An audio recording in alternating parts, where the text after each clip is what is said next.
उमा राम स्वभाव जे ही जाना, ताही भजन तजी भावना। भजन का क्या लक्षण है? किम लक्षणम भजनम, रसनम लक्षणम भजनम। भीतर शांत रस, ध्यान रस, प्रभु रस में डूबता जाएगा मन और मैं पना।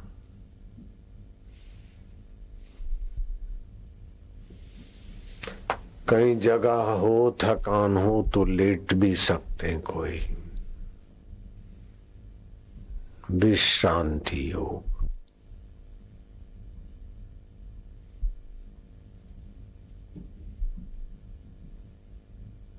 जो थके हैं और पास में जगह है, थोड़ी देर पड़ जाओ, लेट भी जाओ। कोई जरूरी नहीं है कि थके थकाए बैठे रहें और ध्यान हो जाएगा, नहीं।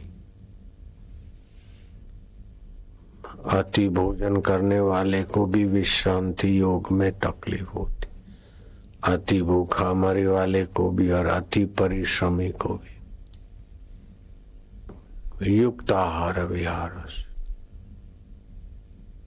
शांत।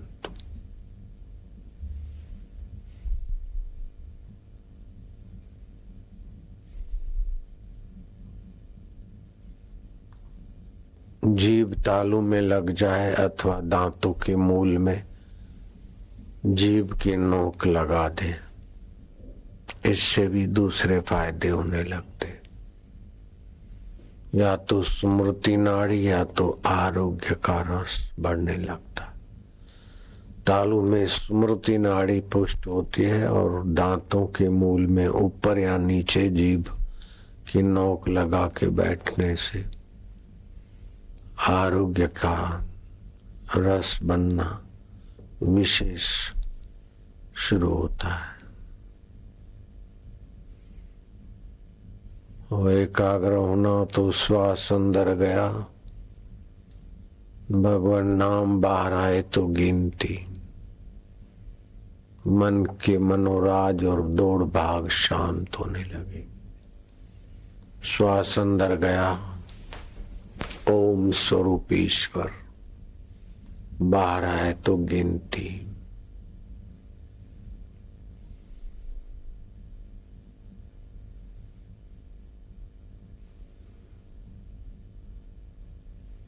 एक भी श्वास बिना गिनती के ना जाए।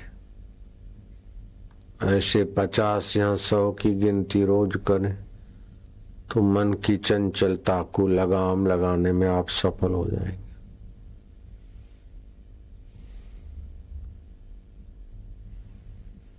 और एकाग्रता आपकी बुद्धि को विश्रांति देगी।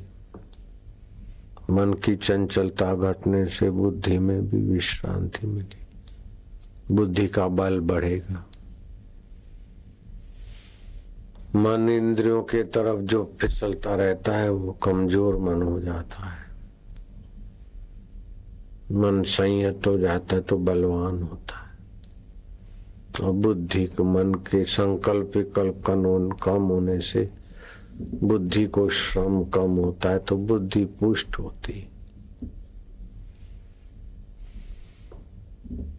जिनके नीचे कर्म है, नीची वासनाएं हैं, नीचे जीवन को महत्व देते हैं, वो ऐसी ऊंची उपासना नहीं कर सकते। कबीर जी ने कहा ये बहुत तेजी से आध्यात्मिक उन्नति करा देगी, ऐसी ये साधना है। श्वास अंदर गया, ओम बाहर आए तो गिनती, अंदर गया तो शांति, बाहर आए तो गिनती। ये डिप्रेशन और हार्ट अटैक हो, ये सब भाग जाएगा। व्यक्तित्व के ये 19 दिव्य लक्षण विकसित होने लगे। ये तो पाणिनि मुनि का ग्रामर के हिसाब से 19 फायदे हैं। दूसरे ढंग से भी इसके कई फायदे हैं।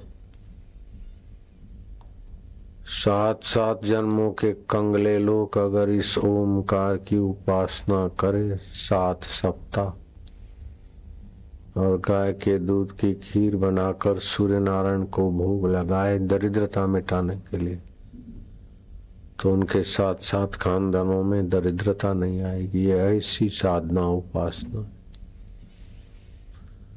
भोगी को भोग मिलता है, भक्त को भक्ति मिलती है, सेवक को कर्म योगी को कर्म योग मिलता है, ध्यान योगी को इस ओमकार की उपासना से ध्यान में विश्रांति मिलती, और तत्वज्ञ को अपने तत्व में प्रतिष्ठित होने का अवसर मिलता है, क्योंकि ये अंतर्यामी देवता है।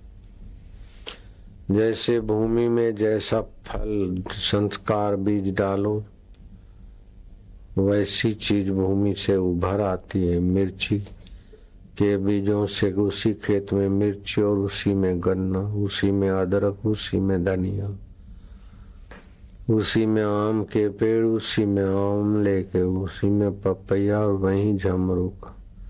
धरती वही की वही, पानी वही का वही, किसान वही का वही, खेत वही का वही। जिस प्रकार के बीजों के संस्कार हैं उसी प्रकार वे फल और औषधियां पैदा हो जाती। ऐसे ही तुम्हारे मन में जिस भाव से ये ओमकार की उपासना होगी, लगे रहोगे तो उसी पद को, उसी अवस्था को आप प्राप्त हो जाओगे। जाको जा पर सत्य स्नेह सो ताही मिले नहीं कछु संदेह। जिसको जिस परिस्थिति, व्यक्ति, अवस्था पर जिस पर सच्चा स्नेह है वो उस अवस्था को, उस पद को, उस ऊंचाई को पा लेगा। तो भगवान को पाने का इरादा हो जाए कि मुझे परमात्मा प्राप्ति हो जाए, जन्म मरण से छुटकारा हो जाए, राग और द्वेष से मेरी शक्तियों का नाश बंद हो जाए, राग द्वेष से पार हो जाओ, परमात्मा रस, परमात्मा ज्ञान, परमात्मा सामर्थ्य और परमात्मा स्वभाव में मैं जग जाऊं। इस भाव से जपोगे तो वही भाव प्रकट कर देंगे भगवान। ओम।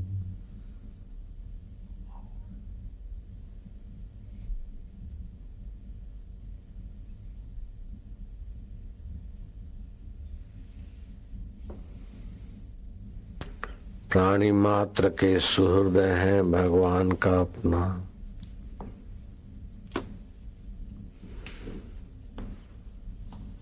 अद्भुत सामर्थ्य है, माधुर्य है, करुणा वरुणा है।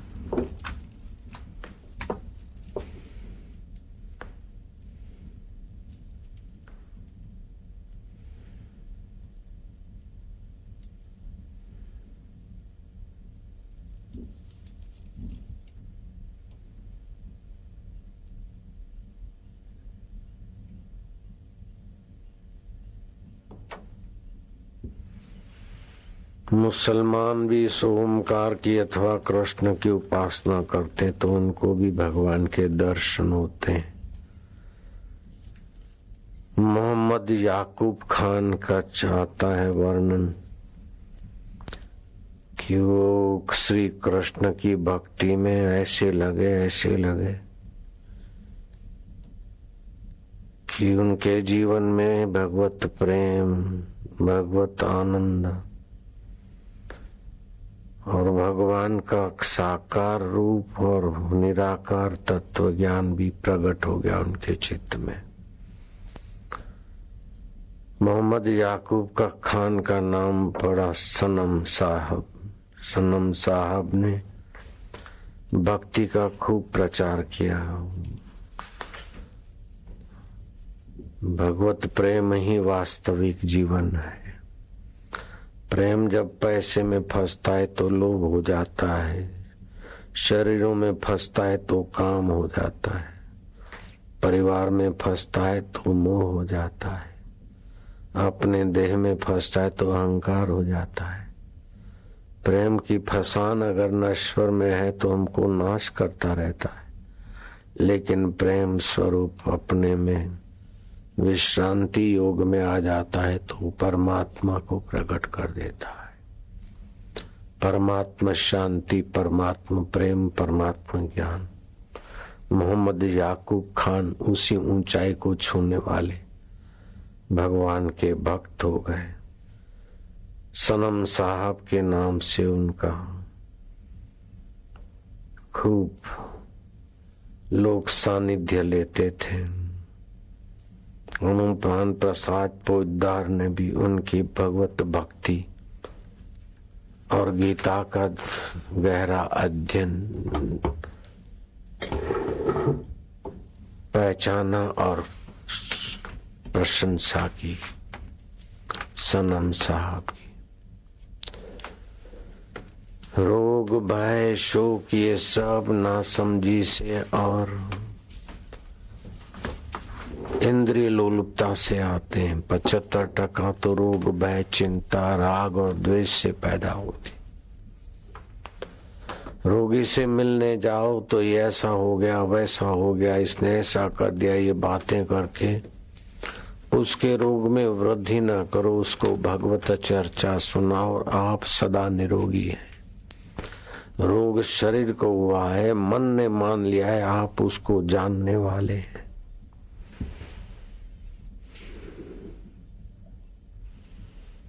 इस प्रकार उसमें ओम परमात्मने नमः, अच्युताय गोविंदाय अनंताय नाम भेषजाम, नश्यन्ति सर्वरोगाणि सत्यम सत्यम वदामि।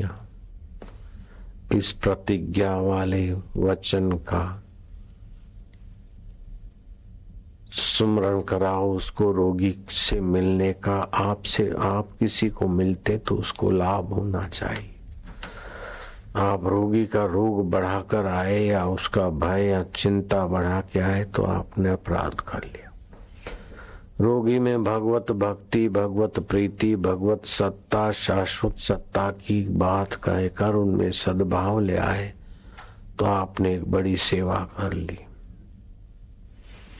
रियासत पटियाला अमरगढ़ कस्बा, एक ब्राह्मण बचपन में ही जन्म से ही टांगे ऐसी थी कि विकलांग था बेचारा। ऐसी वैसी लकड़ी की कुछ टांगे और ये कोई चीज लेके जैसे तैसे रेंगते हुए चलता था। भगवान की भक्ति ने रंग जमाया और जगन्नाथ जी के दर्शन करने की लालसा जगी उस भक्त को। घर वालों ने कहा तुम रेंग रेंग के चलते हो बेटे, कैसे जाओगे? बोले नहीं मैया मुझे जाने दो, खर्चा पानी दो। घर वालों ने खूब रोका लेकिन दृढ़ संकल्प था, आखिर उनको कुछ खर्चा पानी दिया। वो ब्राह्मण जुड़ी हुई टांगों से रेंगते रेंगते एक दिन में 1 माइल मुश्किल से चले, कब जगन्नाथ जी पहुंचे। लोगों को तरस आता है लेकिन लोगों के गहराई में बैठा हुआ वो अपने गहराई में भी बैठा है, उसको तरस आया।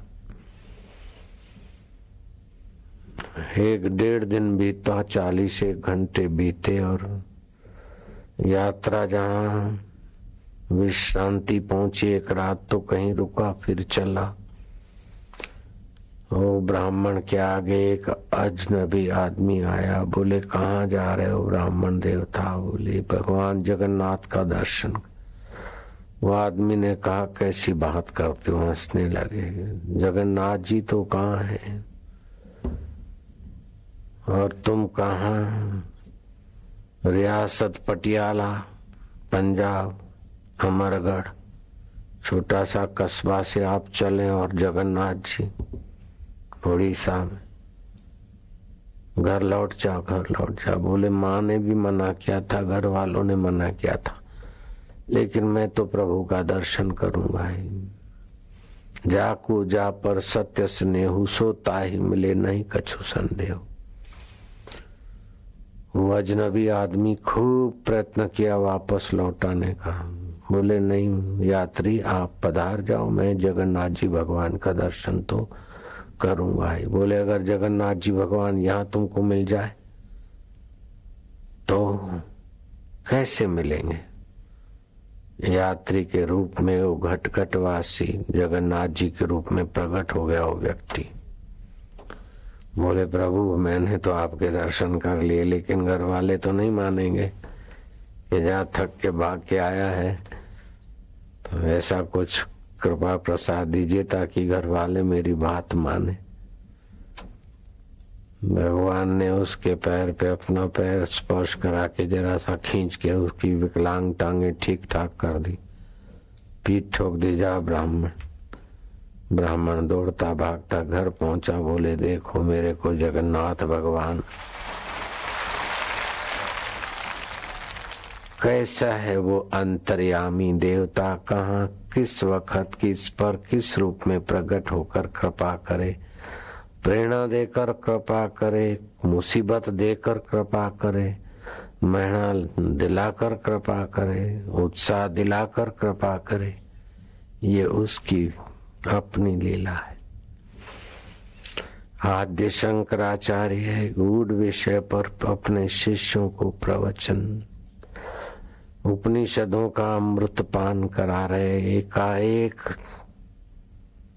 आचार्य शंकर के मुंह में मां के बाल्यकाल में दूध पीने का स्वाद उभर गया।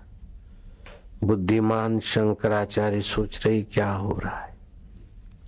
मां के दूध का स्वाद लपक लपक लपक मुंह में शुरू हो गया। जरूर कुछ घटना है। अपनी कुटिया में गए, ध्यान मग्न हो गए, स्वाद बढ़ गया, स्पष्ट दिखा कि मां अस्वस्थ है और याद कर रही। उनके पास योग सामर्थ्य था, आकाश मार्ग से उड़े। ये केवल किताबों में शास्त्रों में लिखी और आप मान लो ऐसी बात नहीं। गंगोत्री से 3 साधु आकाश मार्ग से उड़कर बद्रीनाथ भगवान के दर्शन करने गए और पूरी बाजार बंद हो गई थी। 1960-65 के बीच की घटना। जिस महिला ने देखी वो साधु महिला बड़ी सज्जन और सच्ची बाई थी। योग माया उनका नाम था। बोले बाजार बंद हो गई थी। वो 30 वर्ष बद्रीनाथ रहे थे। बाद में आबू की मेरी गुफा के पास में उनकी छोटी सी गुफा में आकर रो रही थी। तो हम मिलते जुलते थे। तो उसने मुझे बताया कि 3 साधु बद्रीनाथ में आकाश मार्ग से आए थे उड़ गए, और बाजारें भी बंद हो गई थी उनको देखने के लिए। हम जब एकांत में रहते थे, प्राणायाम आदि नियम से करते थे, तो 2-4 दिन में ही शरीर हल्का फुल्का, और एक घूमने जाते तो मानो अभी उड़े ऐसा एहसास होने लगा। हमारी साधना उस प्रकार की नहीं थी आकाश में उड़ने की, लेकिन ये सब होता है। आचार्य शंकर जी आकाश मार्ग से उड़कर श्रृंगेरी मठ से उड़ान भरते हुए कालंडी केरल पहुंच गए। उनकी माता आर्यम्बा बेहोश हालत में पड़ी थी।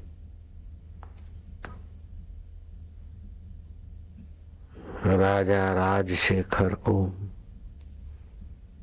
शंकराचार्य की सुवास पता चली थी।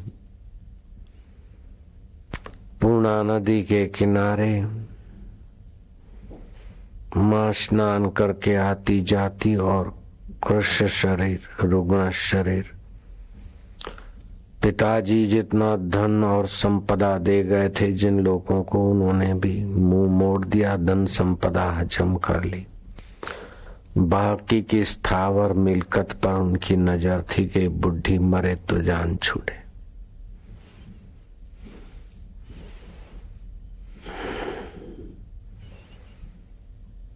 शंकराचार्य ने अपनी मां की स्थिति देखी और उनकी आंखों से आंसू झरने लगे। और भरे कंठ माता आरंभा को कहा कि माँ माँ माँ, तुम्हारा पुत्र शंकर में आ गया हूं। माँ ने आंख खोली, न जाने उस मूर्छित माँ में, कमजोर माँ में कहां से चेतना आ दौड़ी। चिपक चिपक पर स्नेह करने लगी। वो प्रेम स्वरूप ईश्वर कब किसमें मनोवांछित फल प्रदान करे वो ही जाने। माँ की दैन्य स्थिति पर शंकराचार्य की आंखों से आंसू। माँ ने कहा, तेरा पिता तो मुझे छोड़ गया और तू भी सन्यासी हो गया, मेरे पर तुमको जरा तरस नहीं। माँ अब मैं आ गया हूं, क्षमा करना, अब मैं तुमको छोड़कर नहीं जाऊंगा। माँ के आनंद का ठिकाना ना रहा। माँ अनजाने में उस प्रेम स्वरूप परमात्मा में श्री कृष्ण की भक्त थी। उनकी माँ कृष्ण गोविंद हरे मुरारे हे नाथ नारायण वासुदेव। कृष्णा कृष्णा कृष्ण। पड़ोस की एक सज्जन महिला उनकी सेवा करती थी। बाकी के लोग तो बाट देखते थे के कालंडी के गांव में रही थी माता आर्यम्बा कब चल बसे तो हमारे को इनकी इतनी लंबी चौड़े बाग बगीचे संपदा प्राप्त हो। घर में भी चल संपत्ति होगी, अचल संपत्ति भी है, चल संपत्ति भी। वो बाई उनकी निष्काम भाव से सेवा करती थी। माँ का कृष्ण शरीर, खान पान क्या हजम हो, लेकिन शंकराचार्य ने माँ की सेवा शुश्रूषा शुरू की। केरल के राजा राजेश शेखर को पता चला। उन्होंने उनको पत्र लिखकर भेजा कि आप यहाँ पधारे हैं, हम आपको प्रणाम करते हैं, आदि आदि जो भी। उन ब्राह्मणों ने देखा कि इनको अब ये बाई तो देव को प्राप्त हो जाएगी और ये शंकराचार्य इनके अंत्येष्टि करेंगे तो संपदा के अधिकारी बन जाएंगे, मठ मंदिरों को दे देंगे। वो ब्राह्मण लोगों की दुष्ट मति हो गई थी, क्योंकि विदेशी आक्रामक लोग वहां शराब, मांस और भारतीय संस्कृति की जड़ें उखाड़ने वाला प्रचार करके उन ब्राह्मणों की मति को साधुओं के खिलाफ, धर्म के खिलाफ, शराब कबाब वाली मति कर दी थी युवकों की। वो युवक चारों तरफ गांव के लठ लेकर खड़े हो गए और जंगल में जो भी सूखी लकड़ियां थी वो कटवा कर अपने पास रख दी कि उस माता को जलाएंगे, अग्नि संस्कार देंगे, लकड़ी होगी तब ना। और कोई ब्राह्मण जाए नहीं और उनके दर्शन करने कोई शंकराचार्य के जाए तो उनको लठ और पत्थरों से भजा देते थे। विधर्मियों ने इतना क्रूरता भर दी थी युवकों में कि उनको आचार्य शंकराचार्य की महत्ता का पता नहीं। वो तो संपदा में और विरोध में मदोन्मत्त थे। बुद्धि, दारू पीने से बुद्धि राक्षसी आसुरी हो जाती। चारों तरफ लठ लेकर ऐसे बिभत्स वचन कहते। अकेले शंकराचार्य और आर्यम्बा और उससे सेविका बाई। शंकराचार्य को पता चला, मन से हिलचाल देखी, कोई आ नहीं रहा है। और उस बाई ने भी कुछ बता दिया था। माँ की सेवा श्रुता तो करी, लेकिन माँ का शरीर ऐसा कृष्ण हुआ कि माँ मैं कहा बेटा अब तुम मुझे कुछ उपदेश दे दे जिससे मैं अपना मनुष्य जीवन सफल कर लूं। ये तन छूट जाएगा, मैं कहीं भटकूं नहीं, किसी गर्भ में लटकूं नहीं। बेटा तुम सन्यासी हुए हो, संत हुए हो, मुझे सत्संग सुना। शंकराचार्य ने अद्वैत, ब्रह्म, आत्मा, विभु, व्यापक, मनोबुद्धि अहंकार चित्तानि नाहम न च शूत्र जिह्वे न च नाशक।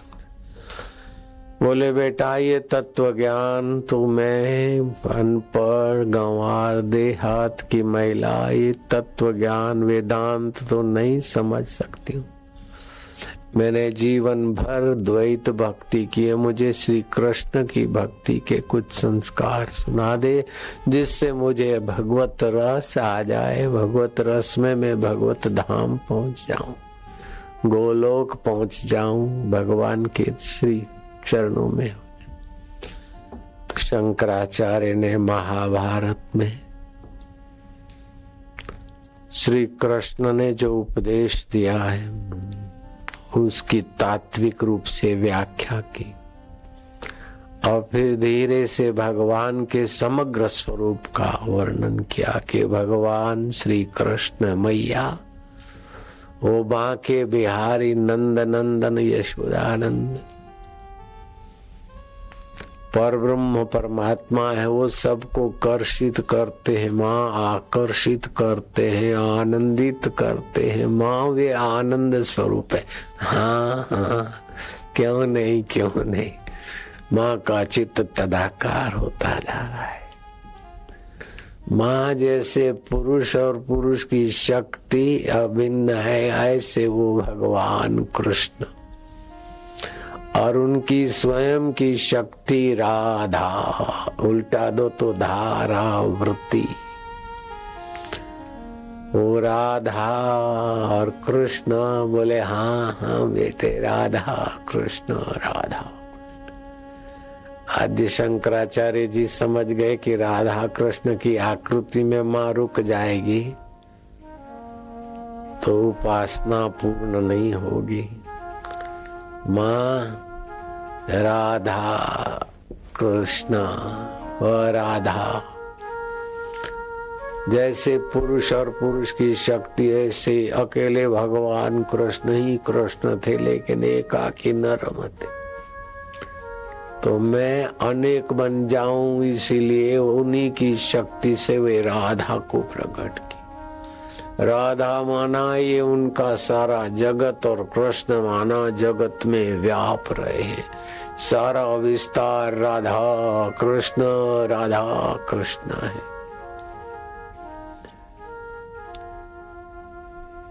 ये इंद्रियगत जो जगत है वो भगवान का साकार रूप है।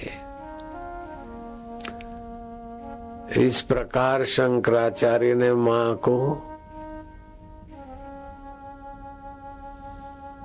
विश्व रूप में ईश्वर, तेजस रूप में ईश्वर, प्राज्ञ रूप में ईश्वर, वेदांतिक ढंग और भक्ति भाव का मिश्रण करते उपदेश देते देते मां के चित्त को चैतन्य स्वभाव में पूर्ण कर दिया। भक्ति मार्ग की ये विशेषता है कि मूर्ति तो पंच भौतिक है, आदि भौतिक मूर्ति है। दिया आदि भौतिक है, आंखें आदि भौतिक है, पूजा की सामग्री आदि भौतिक है, लेकिन पूजा के बाद भगवान मेरे सर्वेश्वर है, सर्व अंतर्स्युत है, चिद्घन है, चैतन्य है। तो हमारे बुद्धि में भगवत सत्ता, भगवत चेतना,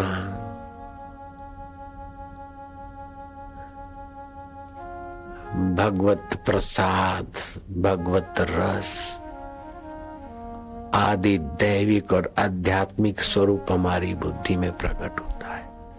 वस्तुएं आदि भौतिक है, ये शरीर हम इधर आए तो आदि भौतिक है, सुन रहे हैं तो कान भी आदि भौतिक, सुनने के ये साधन भी आदि भौतिक, लेकिन सुनते सुनते जब शांत होते तो मति में हमारा सत चित्त आनंद आदि दैविक और आध्यात्मिक तत्व पुष्ट होता है। ये कितना बड़ा फायदे का काम है। जो लोग बोलते हैं कि हिंदू बुत परस्ती है, मूर्ति पूजक है, पत्थर पूजक है, हिंदू पत्थर की पूजा नहीं करता, मूर्ति की पूजा नहीं करता। मूर्ति में जो अमूर्त छुपा है, गोल मटोल शालिग्राम हम तुमको ये देते नहीं। जले विष्णु थले विष्णु, ये जल और थल में वास करने वाले। अब ये गोल मटोल जल थल में कहाँ वास कर रहा है? बोले तत्व रूप से। जले विष्णु थले विष्णु, विष्णु पर्वत मस्तके, ज्वालामाला कुले विष्णु, सर्व विष्णु मही जगत। त्वमेव माता च पिता त्वमेव, है तो गोल मटोल, और तुम ही माता हो, तुम ही पिता हो, तुम ही बंधु और सखा हो, तो क्या पत्थर को कहेगा? नहीं नहीं, पत्थर तो निमित्त है। गोल मटोल मूर्ति भगवान की सर्वव्यापकता कि कैसे पूजा करें। हम परिच्छिन्न है, आकृति में है, तो हमारे को एकाग्र होने के लिए भी भगवान की कोई आकृति चाहिए। ये निराकार भगवान की का प्रतीक है शालिग्राम और शिवलिंग। तो आद्य शंकराचार्य ने माँ के साकार भक्ति को निराकार रस में, निराकार ज्ञान में और निराकार तत्व में प्रतिष्ठित किया। समर्थ रामदास ने कहा कि अगर भक्ति में आगे बढ़ना हो तो अद्वैत ज्ञान का सत्संग करना चाहिए, अद्वैत ज्ञान के संस्कारों के तरफ अपनी भक्ति को मोड़ना चाहिए। तो आर्य अम्बा माँ धीरे धीरे धीरे देखा कि उनकी चेतना शांत सी हो रही, लेकिन मुखमंडल पर परमात्मा प्रसन्नता, विश्रांति, योग का सुख महसूस। शंकराचार्य के लिए वो बाहर चारों तरफ लठ लेकर गांव के उद्दंड व्यक्ति न जाने क्या क्या घाट घड़ रहे थे। लकड़ियां मिलेगी नहीं और कोई जाएगा नहीं तो ये अग्नि संस्कार करेंगे ही नहीं, ऐसा माहौल बना दिया। जंगल की लकड़ियां ना मिले और कोई बंदा जाए नहीं। बूढ़े बुजुर्ग उनको समझाते तो उन बुजुर्गों को भी वो कुछ का कुछ सुना देते थे, अवहेलना कर देते थे। शांत आत्मा शंकराचार्य ने विचार किया कि अब माँ के लिए सामग्री कैसे लाई जाएगी। न किसी को यहाँ से जाने देते, न आने देते। तब वो महिला ने कहा कि माँ को पता था कि स्वार्थी लोग कुछ ऐसा करेंगे, तो माँ ने अपना कफन का सामान संजो के रखा है, नारियल भी संजो के रखा है और धूप बत्ती भी रखी है। सारी सामग्री अंत्येष्टि की माँ ने इकट्ठी करके रखी। केवल लकड़ियां लानी होगी और अग्नि लाना होगा। शंकराचार्य विचार करते हैं तो वो गुरु जहां वो एक ही तत्व है। मंडन मिश्र की पत्नी भारती देवी, उनका सेवक रामदास। यहाँ शंकराचार्य के चेलों में खलबली मच गई कि गुरुजी एकाएक सिंगरी मठ में तो है नहीं, कहाँ गए। आकाश मार्ग से चुपचाप चले गए, किसी को पता ही नहीं चला। तो मंडन मिश्र की पत्नी भारती देवी को ये पता बात चला तो उनका सेवक रामदास ने स्वप्न देखा कि आचार्य श्री की माँ अत्यंत अस्वस्थ है और उनका शरीर शांत हो गया और आचार्य शंकर वहां पहुंचे।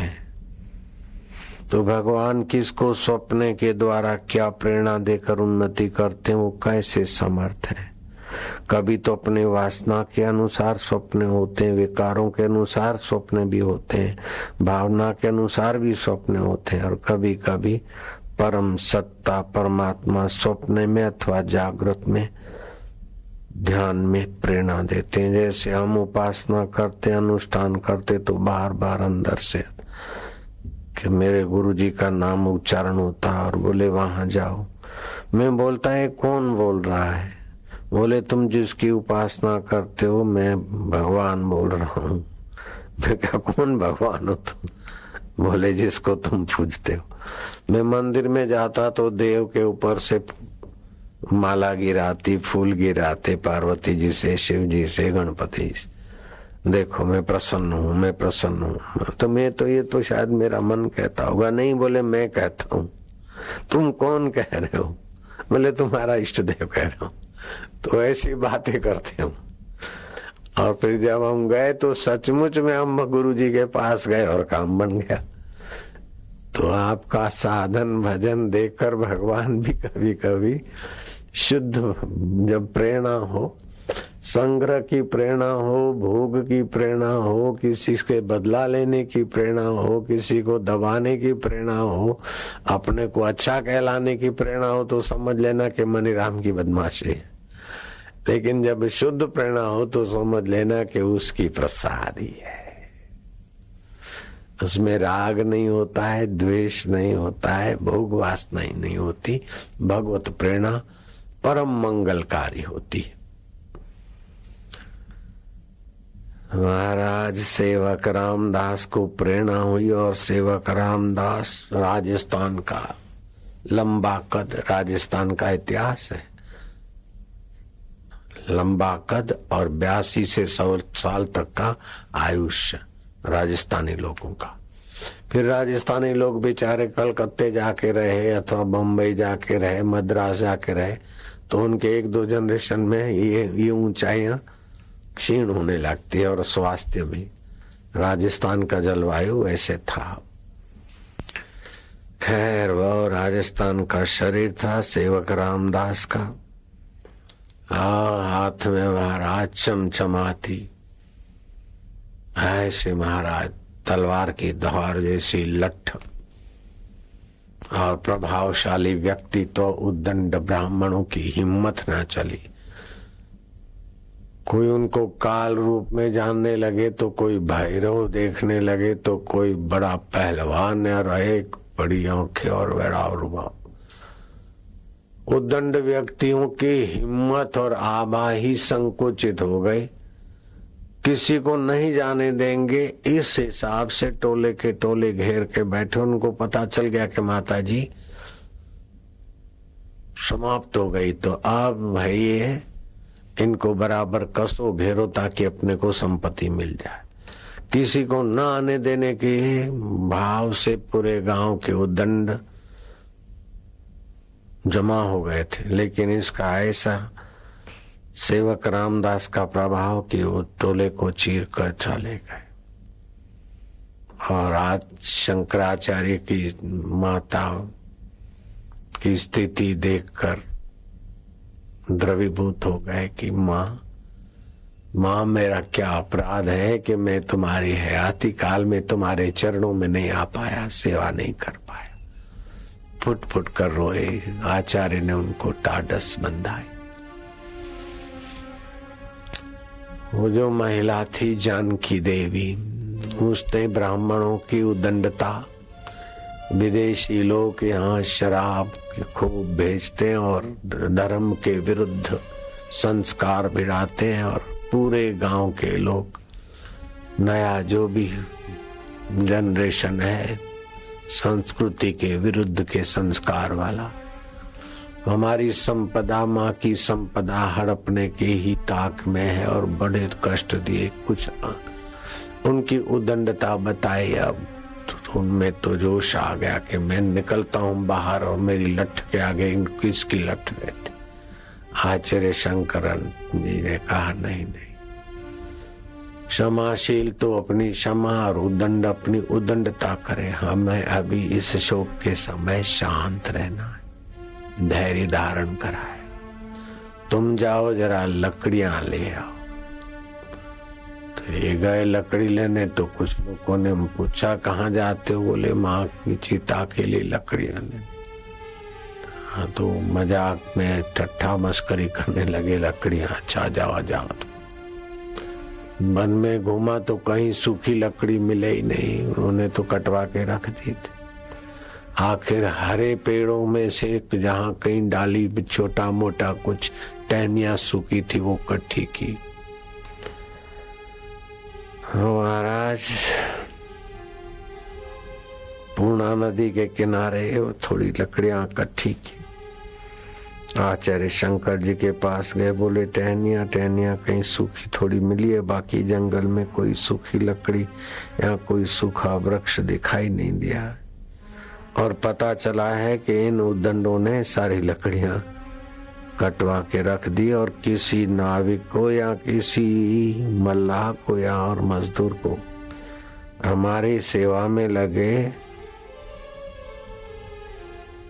तो उसको डरा के रख दिया है। अब ये माँ की अर्थी हमें ही अपने ढंग से ले जानी पड़ेगी।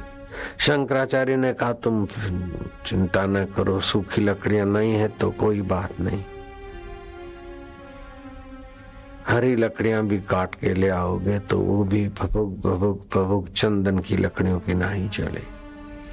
सूखी लकड़ी लेने गए तो भारा भी उन उद्दंड व्यक्तियों ने गायब कर दिया कि मेरी लकड़ी थी, कहाँ गई रे कहाँ गई। तो ऊपर से वही मखौल उड़ाने लगे कि कहाँ गई, कहाँ भारा चला गया, पैर पड़े के हाथ पड़े, तैर के गया कि उड़ के गया, शंकराचार्य बन गया क्या तुम्हारा लक्कड़ का भारा।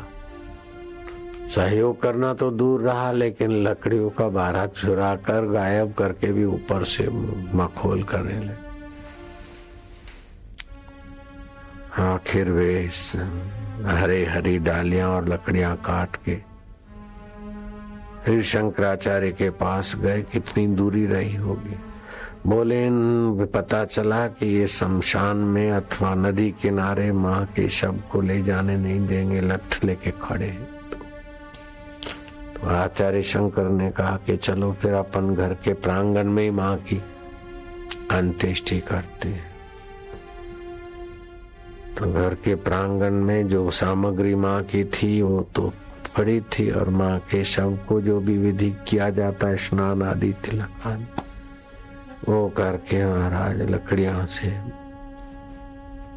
लेकिन आग नहीं है, पिछले कई दिनों से घर में आग नहीं जली थी। वो जमाने में माचिस नहीं थे, एक दूसरे के घरों से आग ले आते थे।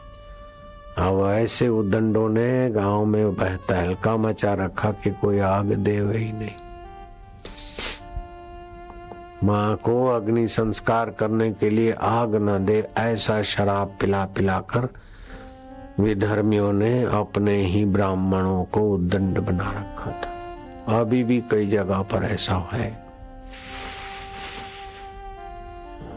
आचार्य शंकर जी ने कहा कि चलो कोई बात नहीं, ये गीली लकड़ियों को घर्षण करेंगे। अग्नि देवता का आवाहन किया और अग्नि देवता प्रकट हो गए। हर महाराज चिता जैसे चंदन की लकड़ियां जलती ऐसी चिता जली। देखते देखते पंच भौतिक शरीर राख में बदल गया। जैसे उस माता आर्यम्बा का शरीर राख में बदल गया, ऐसे तुम्हारा हमारा शरीर भी एक दिन राख में बदल जाएगा। बिल्कुल पक्की बात है। शरीर राख में बदले उसके पहले आप अपने ब्रह्म स्वभाव में बदल जाए, अपने अमरना अजन्मा स्वभाव में जग जाए। यह तन काचा कुंभ है, फूटत न लागे बार, फटका लागे फूटी पड़े गर्व करे गवा। पानी केरा बुलबुला ये मानव की जात, देखत ही छुप जात है जो तारा प्रभात। आर्यम्बा का तन राख में बदल गया। ब्राह्मणों को पता चला कि तो अंत्येष्टि भी हो गई, लेकिन अब नदी में अस्थि तो डालने देंगे ही नहीं हम। आचार्य शंकर ने देखा कि अब माँ की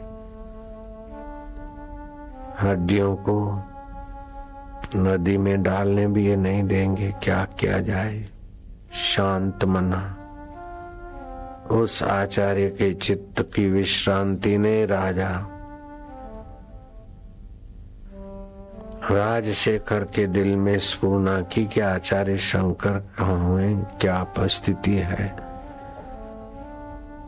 दो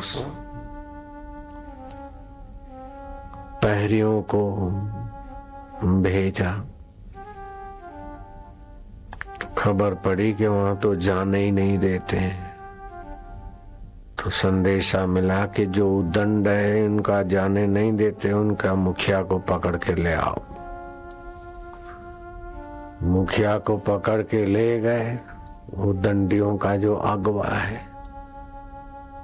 तो चुपके से गए थे और चतुराई से उनके मुखिया के घर पे छापा मार के, और जरा काम है बुलाते हमारे सेनापति साहब, ऐसे करके ले गए। लेकिन गांव में पता चला, उद्दंड लोगों ने सैनिकों को, सिपाहियों को डांट फटकार के मुखिया को छुड़ा दिया। कैसे भी जान बचाकर सिपाही राजा तक पहुंचे।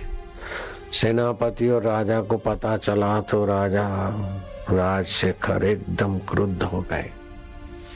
इतने बड़े आचार्य को ऐसा सताया जा रहा है, और ये सारी खबरें जब सुनी, बोले मैं सेना लेके जाता हूँ। सेनापति ने कहा, राजन आप नहीं, आप उतावल नहीं करेंगे, हम पर कृपा करें, हम सैकड़ों सैनिक ले जाते हैं और अनुचित नहीं होने देंगे और उन उद्दंडियों को यथा योग्य दंड देंगे। सेनापति जगत गुरु शंकराचार्य से मिलने को आया। महाराज प्रणाम। और पत्र में लिखा था कि आप दयालु संत हैं,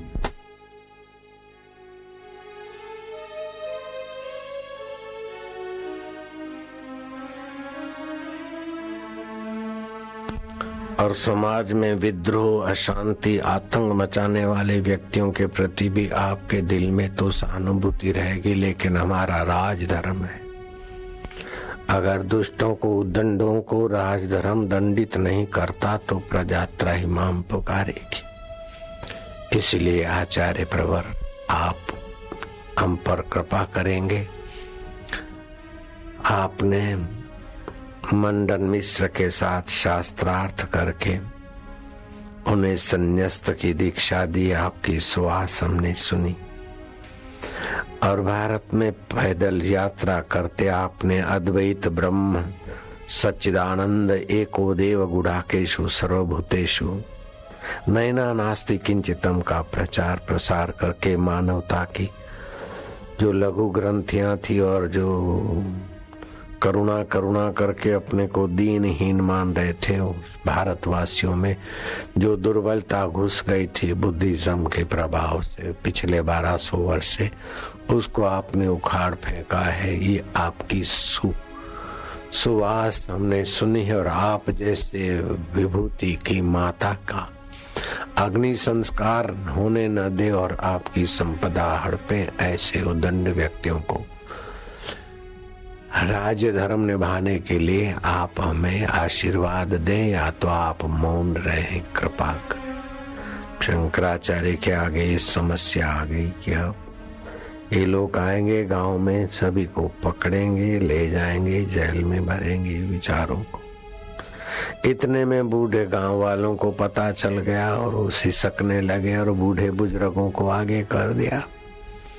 और बुजुर्ग लोग आए, शंकराचार्य की स्तुति करने लगे कि महाराज ये तो छोरे हैं आजकल विधर्मी लोग, उनको ऐसे कुसंस्कार देते हैं, शराब मांस खिला के उनकी बुद्धि भ्रष्ट कर दी है। न संध्या करते, न उपासना करते, न देव पूजा करते, और महाराज न जाने क्या क्या उठपटांग बातें करते। हम इनको कितना ही समझाए थे कि नहीं सताओ नहीं सताओ, फिर भी आपकी माता को और आपकी जानकी देवी को सब प्रकार से ये ताड़ना कर रहे थे महाराज। लेकिन अब हम आपके बालक हैं। अब आचार्य शंकर के पास सामने सेनापति हाथ जोड़े और राजा साहब की चिट्ठी ले खड़ा, और वहां ब्राह्मण जीवदान प्राणदान और ये पकड़े न जाए कुछ। आचार्य सोच रहे। सेनापति ने प्रार्थना की, महाराज आज्ञा दीजिए, हम अपने कार्य में लगे।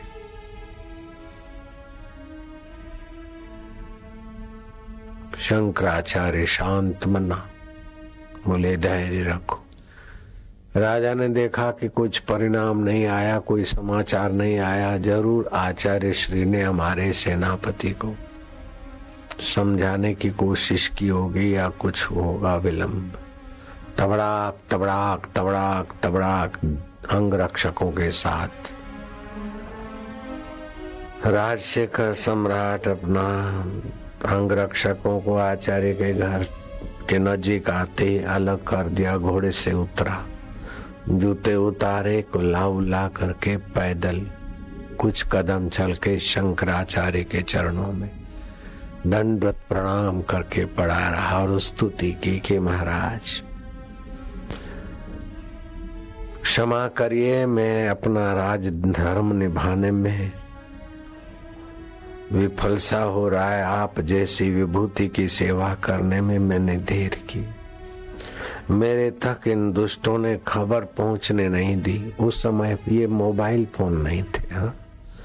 और तार टपाल इतना विकसित नहीं था, चिट्ठी लेकर कोई भागे लिपि में लिखी हुई या कुछ। तो मुझे जानकारी नहीं मिली, नहीं तो मैं इतने विलंब नहीं करता। और महाराज हमें राजधर्म निभाने के लिए आप आशीर्वाद दीजिए। अगर उदंडों को दंड नहीं देते हैं तो प्रजा त्राही माम पुकारेगी, और आपका स्वभाव दयालु। शंकराचार्य ने कहा, राजन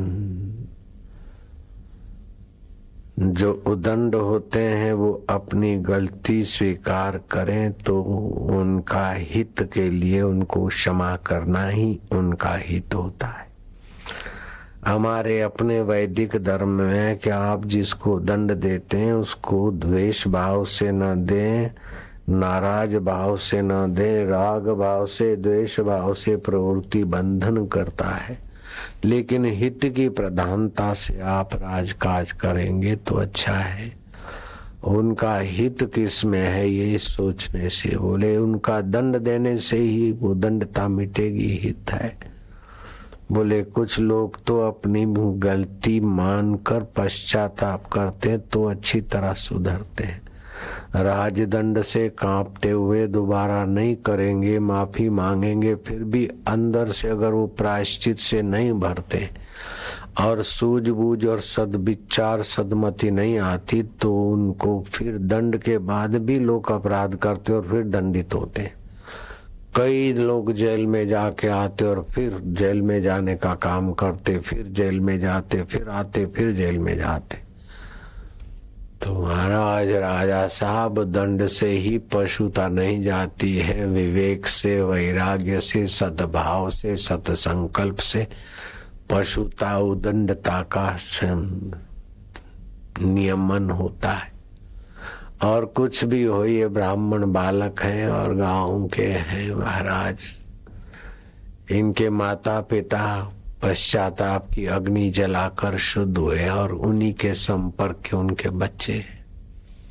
आचार्य शंकर ने श्रुति प्रमाण और पूर्वकालीन प्रमाण देकर राजा के क्रोधाग्नि को ज्ञान की शीतलता बख्शी और राजा आचार्य का अभिवादन करते हुए माँ के फूलों को बीनने के लिए इकट्ठे हुए और फिर तीनों ने मिलकर माँ के जो अंतिम पुष्प थे वो बाजते गाजते हो। ब्राह्मण भी आ गए और लोग भी आ गए, महिलाएं भी जुड़ गई, पूरा गांव आर्यम्बा माँ की जय हो, आर्यम्बा देवी की जय हो, जय घोष करते पूरा हर्षित। कईयों के पति पकड़े जाने वाले थे, कईयों के बेटे पकड़े जाने वाले थे, कईयों के भाई अपराधी लिस्ट में थे, हजारों लोगों की धरपकड़ होने वाली थी, सभी को जीवन दान मिला। तो कष्ट के बाद अगर कष्ट माफ हो जाते हैं तो उसके प्रति आदर होता है। तो शंकराचार्य के प्रति और उनके माता के, आर्यम्बा के माता के प्रति पूरे गांव को और आसपास के गांवों को बड़ा आदर और राजवीय सम्मान सलामी सहित माता की हस्तियों का विसर्जन हुआ। फिर महिलाओं ने घेरा उस भारती देवी को। मंडन मिश्र की पत्नी भारती देवी वहां आ पहुंची। ये विधर्मी आगा कर हमारी संस्कृति पर हमला कर रहे हैं और हमारे बच्चों को पढ़ाई के बहाने, खान पान के बहाने अथवा और किसी बहाने हमारे युवकों को और नन्हिहालों को विभ्रमित करते हैं। बहन जी, अब हमें भी कुछ करना चाहिए। और तो भारती बड़ी विदुषी थी और उसने अपना पति शास्त्रार्थ में हारकर सन्यासी हो गए, तो पति की संपदा भी संभालने की जिम्मेदारी उसकी थी और भारतीय संस्कृति का प्रचार करने की भी उसने जिम्मेदारी ले ली थी। कुछ महिलाओं को तैयार किया और धर्मो रक्षति रक्षिताः, हमारे भारतीय संस्कृति की रक्षा ही हमारी रक्षा है, मानवता की रक्षा है। शराब और मांस से तो मति आसुरी होती। ये दैत्य दानव का युद्ध नहीं, ये देव दानव का युद्ध है। तो दैवी स्वभाव है वैदिक संस्कृति और आसुरी स्वभाव है शराब और मांस का कल्चर।